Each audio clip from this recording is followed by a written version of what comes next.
চট্টগ্রামে আল্লামা কাজী মোহাম্মদ নুরুল ইসলাম হাশেমীর নামে গাউসিয়া হাশেমী কমিটি চট্টগ্রাম মহানগরের ব্যবস্থাপনায় আল্লামা হাশেমী শিক্ষাবৃত্তি পরীক্ষায় চট্টগ্রাম সিটি কর্পোরেশন ৫/৩ নং ওয়ার্ড ও ৭ নং পশ্চিম ১৬ শহর ওয়ার্ড জোনে বৃত্তিপ্রাপ্ত শিক্ষার্থীদের সনদ ও পুরস্কার বিতরণ অনুষ্ঠান অনুষ্ঠিত হয়েছে। এ উপলক্ষে রোববার বিকেলে নগরের অক্সিজেন কোয়াইশ সংযোগ সড়কের একটি কমিউনিটি সেন্টারে আয়োজিত অনুষ্ঠানে প্রধান অতিথি ছিলেন নুরুদ্দিন কোম্পানি ফাউন্ডেশনের পরিচালক ও রাজনীতিবিদ মোহাম্মদ মোর্শেদুল আলম। আমাদের এই গার্জিয়ানদেরকে মনে রাখতে হবে, এখান থেকে তারা দেশের ভবিষ্যৎ, এই ভবিষ্যৎকে অন্ধকার করবেন না। পড়ালেখার বিকল্প কিছু নাই, শিক্ষার কোনো বিকল্প নাই। শুধু লেখাপড়া শিক্ষা করা হবে না, শিক্ষিত জাতি হতে হবে, শিক্ষিত মানুষ জাতি হতে হবে।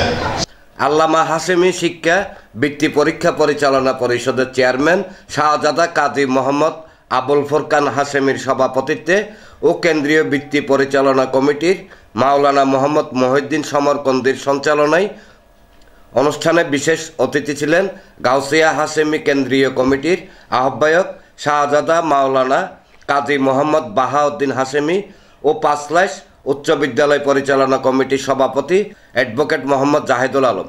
প্রধান আলোচক ছিলেন গাউসিয়া হাশেমী কমিটি কেন্দ্রীয় কমিটির যুগ্ম আহ্বায়ক শাহজাদা মাওলানা কাজী মোহাম্মদ জিয়াউদ্দিন হাশেমী।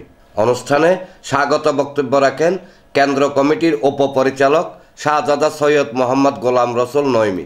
আমন্ত্রিত অতিথি ছিলেন হাজী মোহাম্মদ আবু মুসা, রাউজান বাইতুল উলুম সিনিয়র মাদ্রাসার শিক্ষক মাওলানা মোহাম্মদ মনসুর রাজবি, শাহ হাবিবুল্লাহ সরকারি প্রাথমিক বিদ্যালয়ের ভারপ্রাপ্ত প্রধান শিক্ষক দেলোয়ার হোসেন, শহীদপাড়া সরকারি প্রাথমিক বিদ্যালয়ের শিক্ষক মোহাম্মদ সালাউদ্দিন, রাজনীতিক আবু বকর সিদ্দিক সোহেল, আহসান হাবিব সোহেল, মনিরুল ইসলাম, আশরাফুল কাদের নাফিস, হাফেজ মাহির সহ আরো অনেকে। আল্লামা হাশেমী শিক্ষাবৃত্তির উদ্দেশ্য হচ্ছে শুধু মেধা বিকাশ নয়, নৈতিক শিক্ষার উন্নয়ন, যেটা আমরা সবসময় এখন আমাদের দেশে আমরা ফিল করছি। একজন শিক্ষিত মানুষ শুধু শিক্ষিত হলে হবে না, সুশিক্ষায় শিক্ষিত হবে।